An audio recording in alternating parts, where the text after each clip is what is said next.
चलिए लेक्चर शुरू करते हैं। आज हमारे पास जो चैप्टर है उसमें चैप्टर नंबर 3 हम लोग कर रहे थे। कैसे ये चैप्टर नंबर 3 हमारे पास क्या है? डायनेमिक्स। चैप्टर नंबर 3 क्या है हमारे पास? डायनेमिक्स। डायनेमिक्स का अगर हम देखें तो डायनेमिक्स ब्रांच है इसकी मैकेनिक्स की। एक ब्रांच हम चैप्टर नंबर 2 में पढ़ चुके हैं और वो क्या है? काइनेमेटिक्स। सही है। अच्छा, अब आ जाए डायनेमिक्स में सबसे पहला जो हमारे पास टॉपिक है वो टॉपिक हमारा है क्या? फोर्स। सबसे पहला टॉपिक हमारे पास क्या है? फोर्स है। फोर्स का मतलब क्या है? फोर्स का मतलब ये है कि किसी भी ऑब्जेक्ट की आपने जगह तब्दील करवानी है या कोशिश करनी है जगह तब्दील करवाने की। तो डेफिनेशन भी कुछ इस तरीके से ही है। फोर्स हमारे पास क्या है? Force is the agent. Force is the agent which change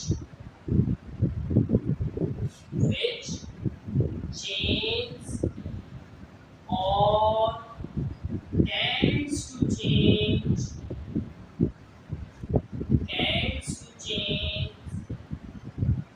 a position of a body,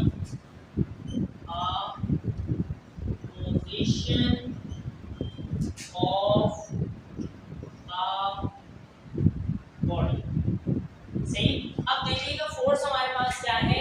force is the agent. Force एक एजेंट के तौर पर काम कर रहा है। फोर्स एक एजेंट है जो कि क्या करता है? जो कि क्या करता है? किसी भी ऑब्जेक्ट की या किसी भी बॉडी की जगह को क्या कर देता है? तब्दील कर देता है, चेंज कर देता है। और टेंड्स टू चेंज, कोशिश करता है चेंज करने की।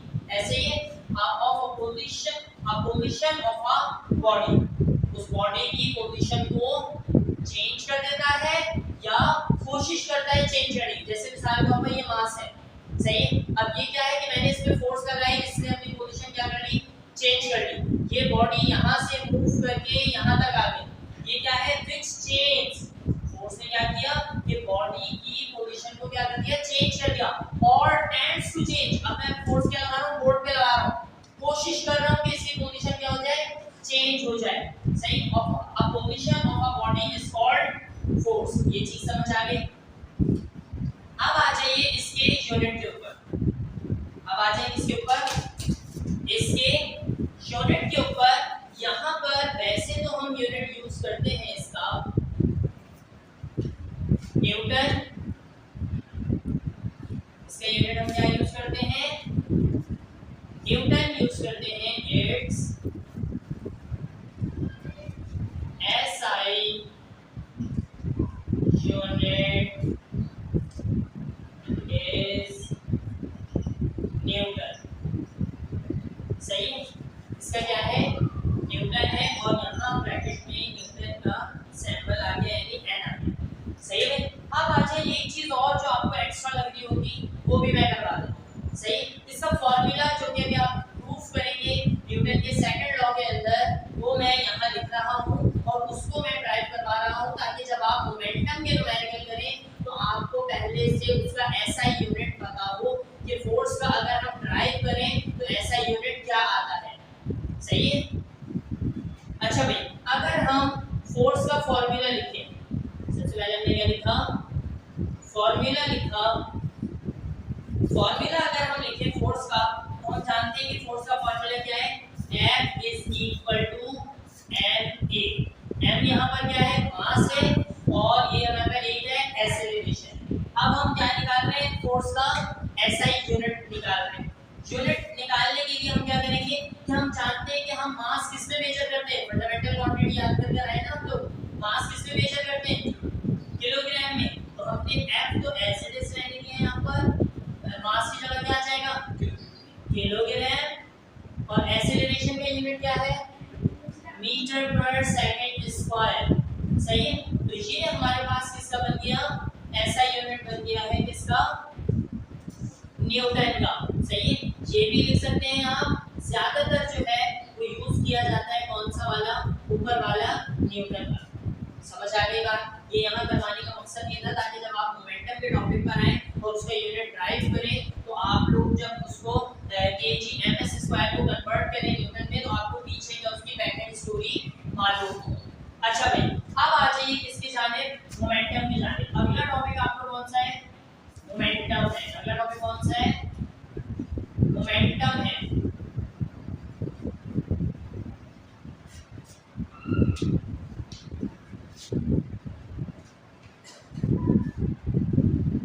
दूसरा टॉपिक हमारा आ गया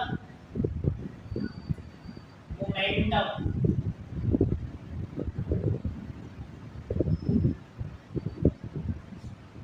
अच्छा भाई, मोमेंटम हमारे पास क्या है, the momentum of an object, the momentum of an object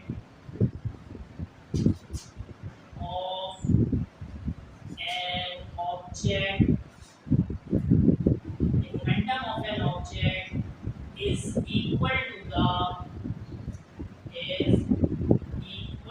the mass multiplied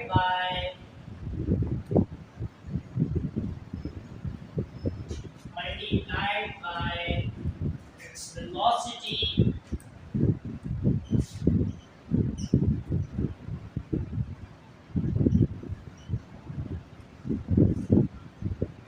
the momentum of an object is equal to the mass multiplied by the velocity of its velocity of an object.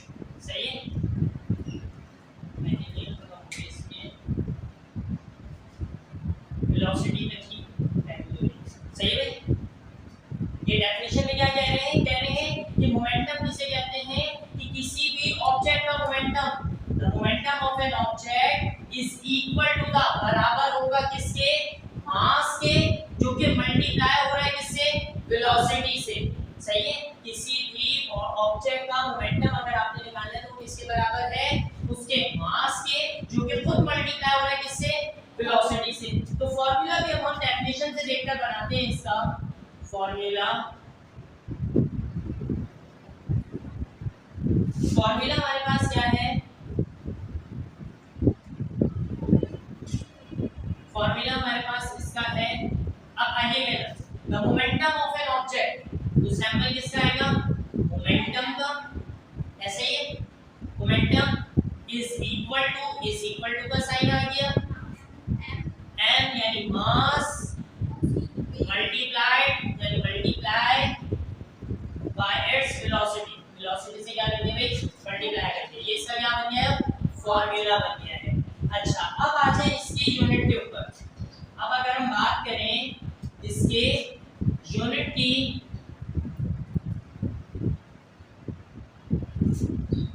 अगर हम बात करें तो हमारे पास पहले पूरा का पूरा हम क्या लिख लेते हैं, फॉर्मूला लिख लेते हैं, P is equal to m into v।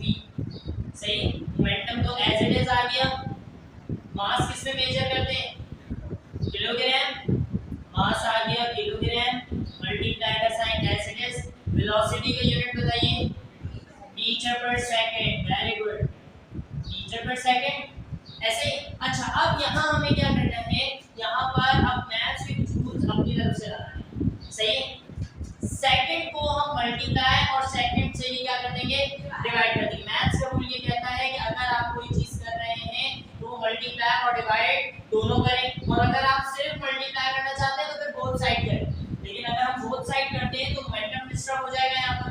इसलिए हमने क्या किया कि हमने मल्टीप्लाई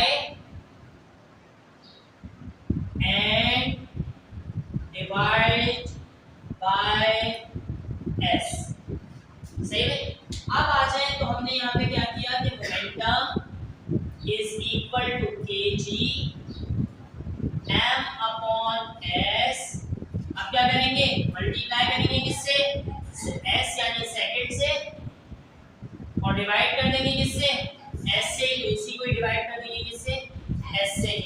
अब और से सुनिएगा, ये हमारे पास अब सेकंड्स टोटल कितने हो गए, 3 हो गए हैं।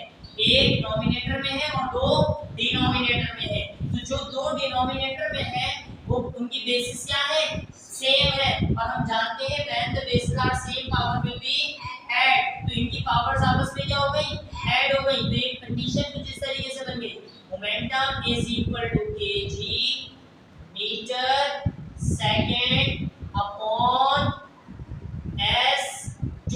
ऐसे बेसिस से पावर विल बी ऐड। अब आ जाए यहाँ पर, इसको सॉल्व कर लेते हैं ताकि इतनी पतली सी जगह में ताकि प्रॉब्लम ना हो, आगे जगह ना नए टॉपिक के लिए मिल जाए। अब क्या है, momentum is equal to kg। अब इधर देखिए ये s क्या है, सेपरेट है। ये s क्या है, सेपरेट है, इसको यहीं रहने दीजिए। तो क्या रहने दीजिए, यहीं अलग ही रहने दीजिए। अब हमारे पास क्या है, ये नीचे से ऊपर अभी डिवाइड के ऊपर मल्टीप्लाई में आके क्या हो जाएगा, इसकी पावर माइनस में हो जाएगी।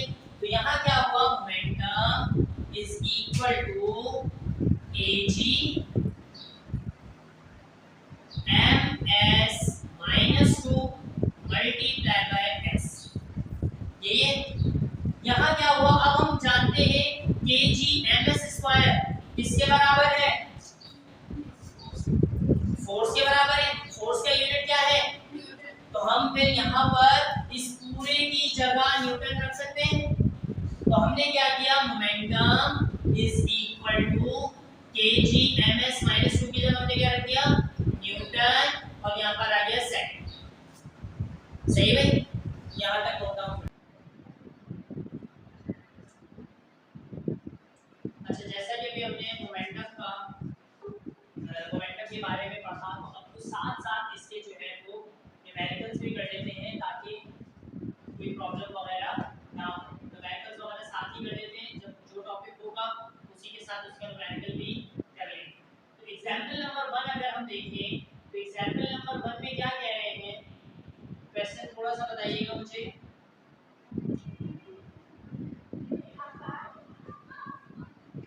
आकार of mass 800 kg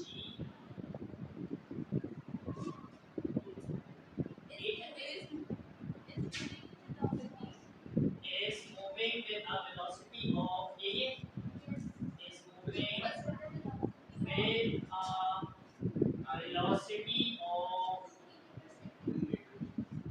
velocity of 2 meter per second.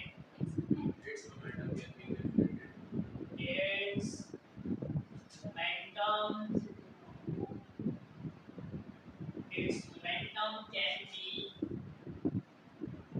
calculated. सही, ये चीज यहाँ तक हो गई। अब देखिए इधर क्या कह रहे हैं, मोमेंटम के न्यूमेरिकल में कह रहे हैं आकार ऑफ मास। सही है, एक कार है, उसका मास है कितना, 800 kg। तो सबसे पहले आपने कार का क्या लिख दिया है, मास लिख दिया है। मास का ऐसा यूनिट बताइएगा क्या है, मास का सैंपल तो m है, और हमारे पास अगर लिखा जाए तो उसका वेट कितना दिया हुआ है, 800 kg। सही है, kg में दिया हुआ है, हम मीटर में kg में ही करते हैं, इसीलिए किसी और में कन्वर्ट करने की जरूरत नहीं है। is moving with a velocity of 2 meter per second। Velocity दी हुई है कितनी, 2 मीटर पर सेकंड। वेलोसिटी आ गई कितनी, v 2 मीटर पर सेकंड। मालूम क्या करना है हमें, it's momentum can be calculated, यानी उसका मोमेंटम मालूम करना है। Momentum is equal to e, और मोमेंटम हमें क्या करना है, मालूम करना है। सही, अब हेडिंग डालेंगे हम किस चीज की, फॉर्मूला की, क्योंकि किसी भी न्यूमेरिकल को सॉल्व करने के लिए फॉर्मूले की जरूरत होती है। तो हमें जो चीज निकालनी है वो फॉर्मूला भी उसी का लगाएंगे। जैसे मोमेंटम हमारे पास है, तो मोमेंटम का फॉर्मूला भी हम पीछे पढ़कर आए हैं, क्या है, momentum is equal to mass multiply by velocity. ऐसे ही भाई। अब आ जाए यहाँ पर इसका हम क्या करेंगे, सॉल्यूशन करेंगे और प्रॉपर वे में इसको सॉल्व करेंगे।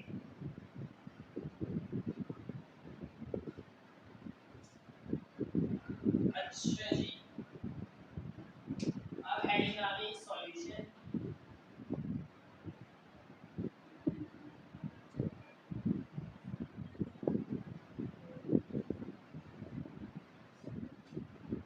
सॉल्यूशन में हमारे पास सबसे पहले हम क्या करेंगे कि जो फॉर्मूला हमने यूज करना है सबसे पहले उस फॉर्मूले को लिखेंगे, यानी momentum is equal to mass multiply velocity.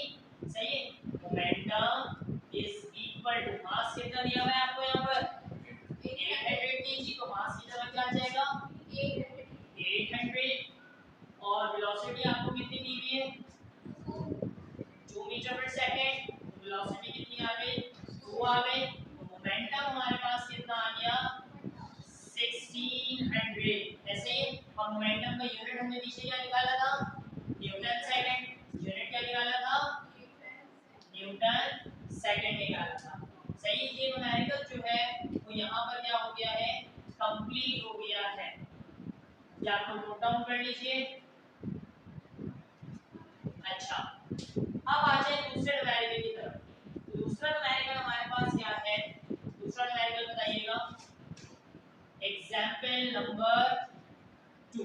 अच्छा, ये एग्जांपल नंबर 2 जो है ये बहुत इंपॉर्टेंट है, तो आप लोगों ने इसको करना है। अब सब कैसे बताइएगा जरा।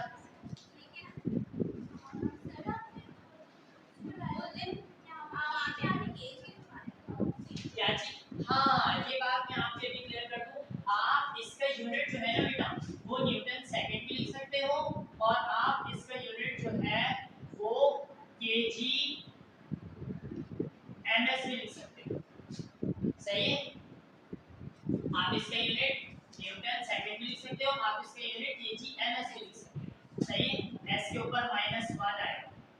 सही, इस चीज का ख्याल रखिएगा, तो इस चीज में इतनी घबराने वाली बात नहीं है। कभी अगर मोमेंटम आपको दिया हुआ हो वैसे में और साथ में अगर न्यूटन सेकंड हो या केजीएमएस हो, केजीएमएस -1 हो, तो कोई प्रॉब्लम नहीं, दोनों की प्रॉपर्टीज सेम है। अब आ जाए क्वेश्चन नंबर एग्जांपल नंबर 2 बताइए क्या कह रहे हैं।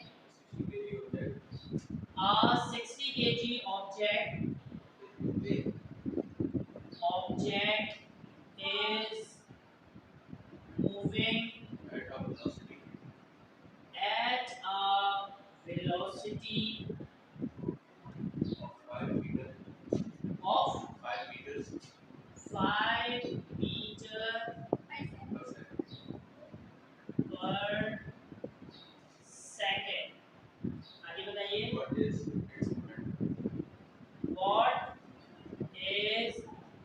its momentum।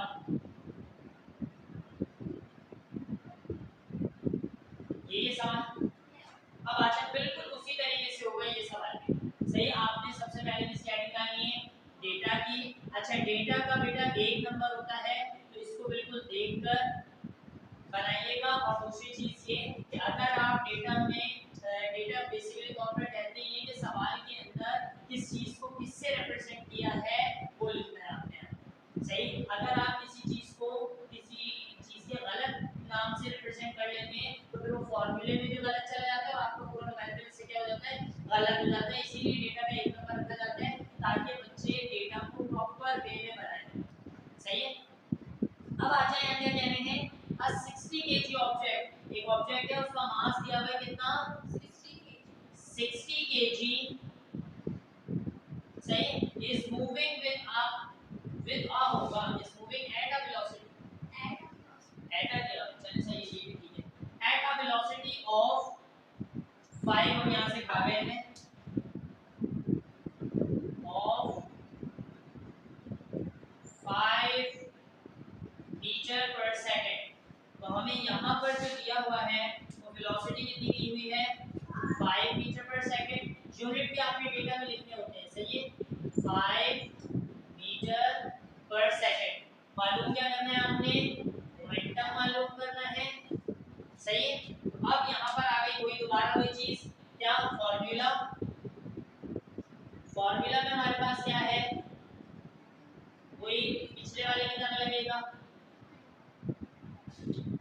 क्या लगेगा भाई, momentum is equal to mass multiplied bye